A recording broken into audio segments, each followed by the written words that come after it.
आज का हमारा विषय सत्यम शिवम सुंदरम। ये त्रिवेणी है, ये गंगा जमुना सरस्वती का मिलन है, और ये लक्ष्मी सरस्वती और दुर्गा तीन देवियों का संगम है।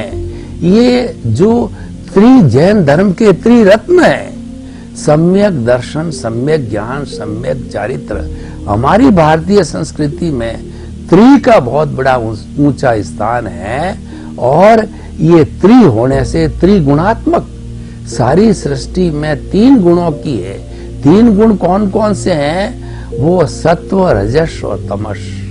और आयुर्वेद में जो हमारे बीमार होने के, संतुलित रहने के कारण वात, पित्त और कफ हम स्वस्थ रहते हैं, तो त्रिगुणात्मक चीजों का, तीन चीजों के समन्वय का बहुत बड़ा संबंध है। सत्यम, शिवम और सुंदरम जहां पर मिल जाते हैं, एक व्यक्ति में तीनों मिल जाते हैं, सृष्टि में तीनों हो जाते हैं, समाज में तीनों हो जाते हैं, विश्व में तीनों हो जाते हैं, तो वह अनोखा देश, अनोखा समाज, वह वसुधैव कुटुंबकम हो जाता है। देखिए, सत्यम का अर्थ होता है सच बोलना, झूठ नहीं बोलना। God is truth, truth is God. Mahatma Gandhi कहा करते थे कि सत्य ही ईश्वर है और ईश्वर ही सत्य है, और इसके आधार पर अहिंसा को अपनी जो है कार्यशैली बना करके उन्होंने 200 साल पुरानी जो ब्रिटिशर्स की जो गहरी जड़ें थी हिंदुस्तान में, उसको उखाड़ फेंका अहिंसा और सत्य के आधार पे। तो ये कितनी पावरफुल चीजें हैं कि इससे जो है साम्राज्य की जड़ें हिल गई। जो सत्यवादी होता है उसको कोई कष्ट नहीं होता, पूजनीय होता है, वो वंदनीय होता है, वो स्तुति होता है। और जो सत्यवादी होता है, हम उसको राजा हरिश्चंद्र की उपाधि देते हैं कि he is a honest man. सत्य से जुड़ी हुई हमारी अवधारणा है, honesty is the best policy. जो व्यक्ति ऑनेस्ट होता है वह माला के अंदर एक चमकता हुआ मणके के समान होता है।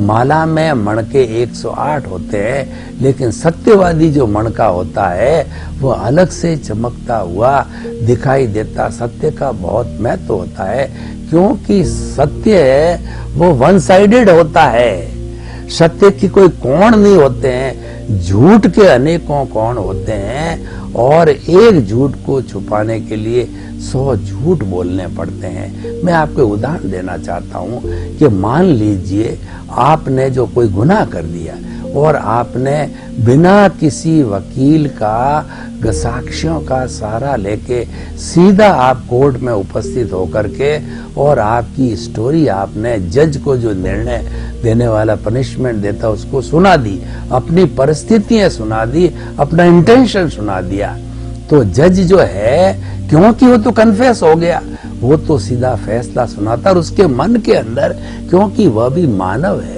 वह भी इंसान है, और ये कोर्ट न्यायालय किस लिए बने हुए हैं? व्यक्ति को मारने के लिए नहीं, व्यक्ति को सुधारने के लिए। इसीलिए कहा गया है पापी को नहीं, पाप को मारो। कि जो उस व्यक्ति के भीतर बुरी आदतें हैं, बुरा स्वभाव है, उसको समाप्त करो। उसके लिए न्यायालय होता है।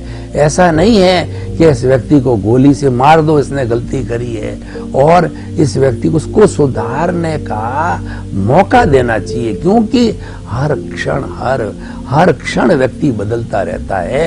ये एक लॉ ऑफ द नेचर है कि संसार संचरण करता है, हर क्षण हर वस्तु बदलती है। तो इंसान के प्रति भी एक सी ओपिनियन, एक सा अभिप्राय नहीं रहता। वह भी जो है भीतर पश्चाताप करके, प्रायश्चित करके और उस अग्नि में शुद्ध होकर के वो बदलता रहता है कि मैंने, देखिए, आदमी किसी के वशीभूत होकर के कोई भी गुनाह करता है, वो क्या कारण होते हैं? वो हमारे नेगेटिव इमोशंस है। सबसे बड़े नेगेटिव 18 नेगेटिव इमोशंस को जो है हमारी भारतीय संस्कृति मूल रूप से 4 भागों में बांटा है, वो है क्रोध, अहंकार, माया, लोभ।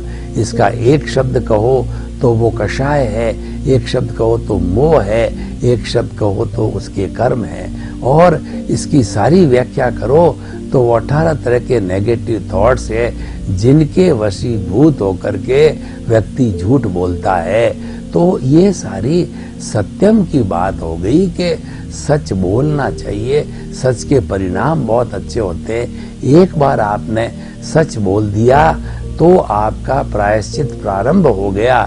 सच बोलने का अर्थ ये हो गया कि आपने जो है आलोचना, प्रतिक्रमण, प्रत्याख्यान सब चालू कर दिया। भीतर सच बोलने के साथ साथ में आपने गुनाह को कबूल किया, वो आलोचना हो गई, और आपने प्रतिक्रमण चालू कर दिया कि फला व्यक्ति के साथ मैंने ये बुरा व्यवहार किया है, मुझे क्षमा करो, क्षमा करो। और आप जो है संकल्प लेते हो कि भविष्य में कभी झूठ नहीं बोलूंगा, भविष्य के अंदर जो मैं ऐसी कभी गलती नहीं करूंगा। ये सारा सत्य का प्रताप प्रकाश है, क्योंकि ईश्वर जो है स्वयं सत्य है।